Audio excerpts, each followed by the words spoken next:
juga sampai kalangan di polisi juga begitu kayaknya bikin ya, pokoknya segala kalangan lah, bahkan sampai pejabat-pejabat itu kayaknya kalau dusta atau bohong itu dianggapnya biasa-biasa aja gitu. Demi Allah tapinya korupsi kan susah jadinya tuh. Kita tuh ya di polisi juga mananya mungkin nggak akan ngaku ini kalau nggak dibongkar sampai ada yang berani membongkar gitu ya. Ardo Purba. Mana nih? Iya, Shalom Pak Paul. Shalom Ardo Purba. Aduh. Maaf Pak Paul, saya juga lagi batuk nih Pak Paul. Sama. Ini Iya. paling so ini gara-gara paling so. Nabi ini. Rombongan Nabi kena batuk. Makanya beberapa hari ini, hampir seminggu ini saya nggak bergiakonia karena batuk sama flu. Gitu. Oke, kita lanjut ya Pak Paul ya. Begini Pak Paul. Saya keringat lagu anak sekolah minggu Pak Paul. Bohong, bohong, bohong, bohong itu dosa. Nah, kenapa? Karena sebagai institusi, Polri itu harusnya memberikan informasi kepada masyarakat dengan sebenar-benarnya, begitu. Karena ini menyangkut pencitraan juga sebenarnya. Kalau berita yang ternyata yang di luar itu lebih real, yang A1, nah ini kan berarti udah suatu kebohongan, begitu Pak Paul. Kenapa? Karena saya rasanya lebih percaya berita-berita atau informasi yang benar-benar di media sosial, begitu ya, yang benar-benar yang fakta apa adanya yang terjadi sama MKC, begitu. Karena kalau media-media kayak yang media-media mainstream seperti itu ya, yang agak konversi pers seperti itu, rasanya saya nggak percaya, begitu Pak Paul. Karena ya penuh dengan kebohongan, begitu. Jadi kita ini sekarang seakan-akan ya penggiringan opini, begitu, bahwa ada sesuatu yang dilakukan yang terjadi sama Pak KC di dalam seperti itu. Nah, itu kan dari versi polisi, begitu. Nah, kalau dari versi kita itu pasti kan jelas berbeda ya. Setelah kita tahu bagaimana kejadiannya Pak KC, begitu. Nah, yang saya juga sayangkan dari kejadian konversi pers yang dilakukan oleh polisi sebenarnya adalah kenapa judulnya ya, kenapa harus berdusta, begitu. Karena kenapa nggak diungkapkan aja sebenar-benarnya, ada apa sebenarnya, gitu. Kan MKC seperti kayak dibilang Pak Nugroho tadi, itu betul, karena Pak MKC ini kan bukan seorang kriminalitas, apalagi kriminalitas tingkat dewa ya, bukan. Ya, dia juga bukan seorang mafia. Kalau tadi Pak KC seorang mafia, mungkin oke lah ya, dilakukan hal seperti itu. Tapi kan ini kan sangkut pautnya dengan agama, begitu. Ya sebenarnya agama ini tidak ada urusannya dengan negara sebenarnya ya. Karena di negara manapun agama itu udah dipisahkan gitu ya. Apalagi negara Eropa, Amerika itu udah dipisahkan begitu antara agama sama negara. Nah, jadi inilah yang harus kita teriakkan lagi agar bukan hanya MKC saja, tapi kita yang ada bersuara nanti di sini, seandainya kena sesuatu hal yang seperti ini, gitu, kita nggak menjadi korban berikutnya, gitu. Karena ya kita tahu kan, hukum itu hanya berpihak kepada mereka saja, begitu. Ya, karena mereka ya maklum saja ya, mereka itu mayoritas, begitu ya. Jadi kita ini harus benar-benar bersuara lebih lagi begitu, karena tanpa kita berteriak, kok kita diam saja ya, akhirnya ya kita kan terus ditindas seperti itu. Inilah gunanya kita semua, saya menghimbau kepada para YouTuber, kepada para yang para penggiat seperti ini itu agar bersatu terus menerus begitu. Kita nggak usah mempedulikan lagi intimidasi yang mereka perbuat, karena ya tugas kita sebagai orang-orang Kristen di sini bersatu padu untuk menyuarakan kebenaran ini. Karena saya melihatnya tadi Pak Paul, saya baca beritanya, saya nggak tahan loh Pak Paul baca beritanya di Detikcom itu Pak Paul. Rasanya kayak mau nangis saya rasanya Pak Paul gitu.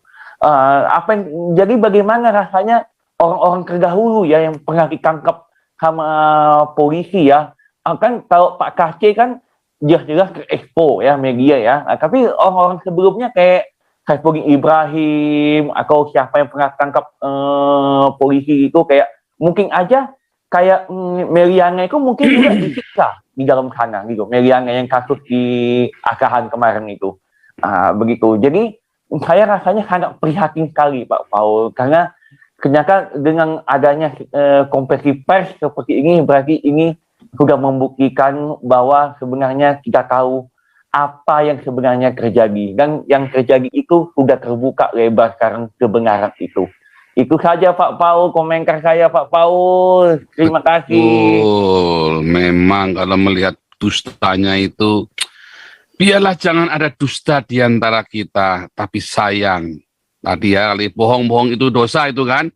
Kalau katanya Ustadz Islam itu, Ustadz Taki itu, bokong-bokong itu enak. Nah, dia bilang begitu katanya. Yang kemarin kan, si Ustadz Taki itu kan bilang bokong itu enak. Dan dihalalkan dan diizinkan di dalam Islam. Luar biasa. Ya, ini ada Yesus Savior. Silakan. Nah, Selamat malam Pak Paul. selamat malam. Wah, sudah masuk suaranya, bagus. Merdu. Terima kasih. Ini luar biasa ya. Ini memang Zoom-nya Pak Paul, channel Pak Paul ini luar biasa benar-benar. Haleluya. Gubrak-gubraknya, waduh. Serem ya. Kalau nggak ada channelnya Pak Paul ini Indonesia kayaknya diam-diam aja nih. Tapi Iya. digubrak-gubrak dari sini kayak ya rupanya mulai ada ngeri-ngeri sedap juga nih orang-orang di Indonesia ini ya. Terutama para kadrun itu kan. Makanya kemarin kita lihat dari hari Senin Selasa itu para kadrun yang masuk itu kan. Wah, udah para kalap itu mereka tuh.